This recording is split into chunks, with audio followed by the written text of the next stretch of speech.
from Giardini Naxos in Sicily. On this episode of You, Me, and Sicily, we're going to follow along Josephine, Alfred's first cousin, as she and her husband Jim visit her ancestral home Tusa in the province of Messina for the very first time. And then afterwards we're going to travel back to the province of Catania and to the slopes of Etna to see our second ancestral home, Trecastagni, as well. Incredibly moving story of one woman whose grandmother and grandfather left Sicily, and for the first time she's reconnecting with her roots. But it's not only our story, it's a story of millions of Sicilian immigrants whose children, grandchildren, and great-great-grandchildren are in the States today watching this. Okay, first stop, Tusa in the province of Messina. Ciao! They left their homes, culture, family, and what they were familiar with, and became strangers in a strange land.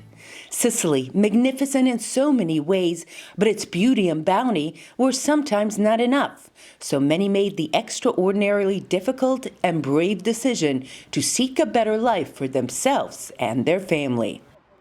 Beginning around 1880, there was substantial immigration from Sicily. Between 1900 and 1915, 3 million Italians, mostly from the south, emigrated to the United States. This was the largest nationality of new immigrants. The reasons vary, but most left for economic reasons, others after the 1908 earthquake in Messina, and some even left for political reasons. Charming. Chiesa San Giovanni, that was my grandfather's name, Giovanni. Like hundreds of thousands of other Sicilians, Joe Teresa Leonard's family on both mom and dad's side left Sicily and settled in Lawrence, Massachusetts. They married, had children, worked hard, and started a new life. For many descendants of immigrants, there is now a pull to return to their ancestral home in Sicily.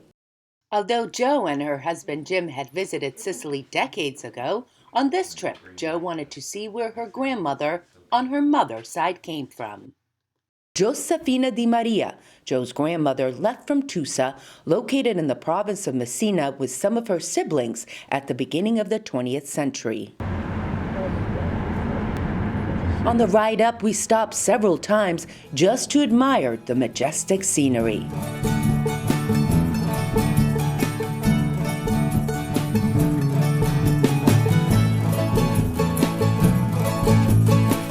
It's like nothing I've ever imagined. It's beautiful greens and beautiful olive trees, and birds are singing, and the area is just lush and gorgeous, and I'm dying to get there to get the feel of what it was like. The area was first settled by the Greeks and Sicilians in the 5th century in an area called Alatia. At the beginning of the First Punic War, it was the first Sicilian town to side with Rome, and so it received great prominence under the Roman Empire. During the Byzantine period, it declined and was abandoned after the Arab invasion. Its people populated modern-day Tusa. How exciting. I love it. I gotta do this.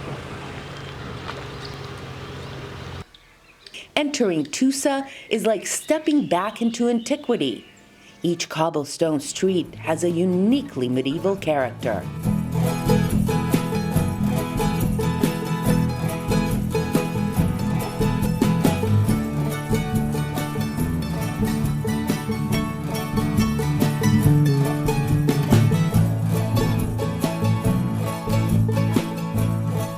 There are plenty of churches and monuments, some dating back to the 14th century.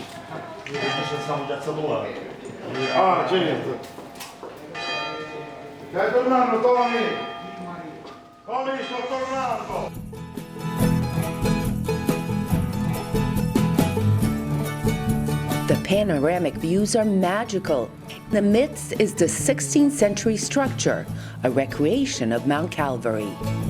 For Joe and Alfred, this is like coming home, a tangible connection to their roots. Alfred, Cousin. our roots right Our here. roots right here. I found out, I was 1500. talking to some townspeople, I found out about the Di Maria name though.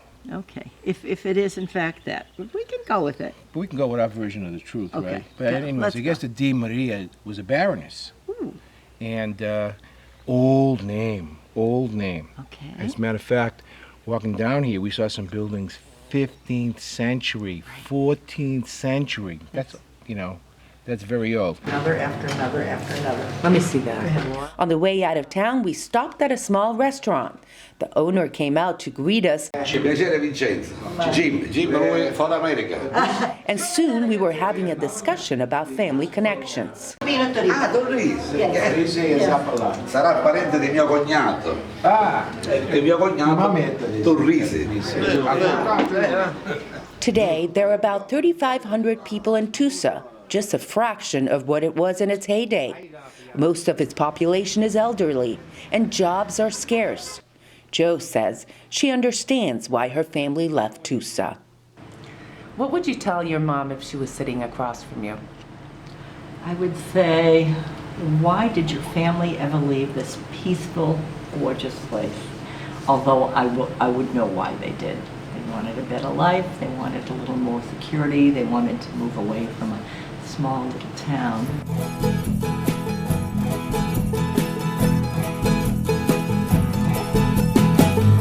We later visited Trecastagni at the foothills of Mount Etna in the province of Catania.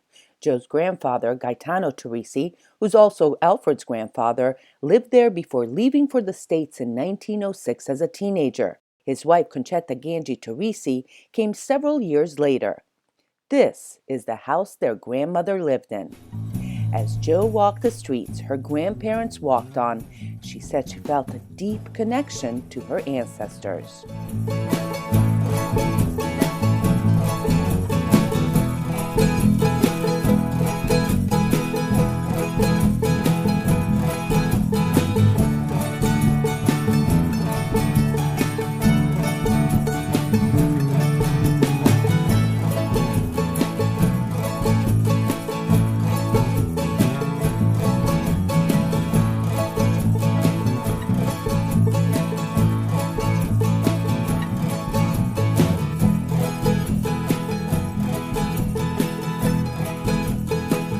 Every year, thousands of people make the same journey back to Sicily to explore their ancestral homes and reconnect with their roots.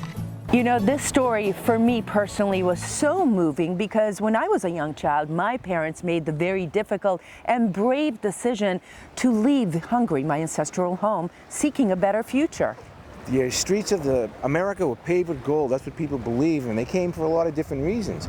Hunger, war, devastation, disease, you name it. That's why they came.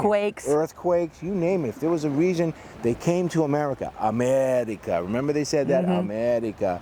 End of the 19th century, beginning of the 20th century, millions of Sicilians emigrated to the United States of America, and lots of us today have a yearning to go back. To return. And if you've enjoyed this episode of You, Me, and Sicily, check us out at www.evazmediagroup.com. All the episodes are up there, and also we're on Facebook, You, Me, and Sicily. Thanks so much for watching. Ciao.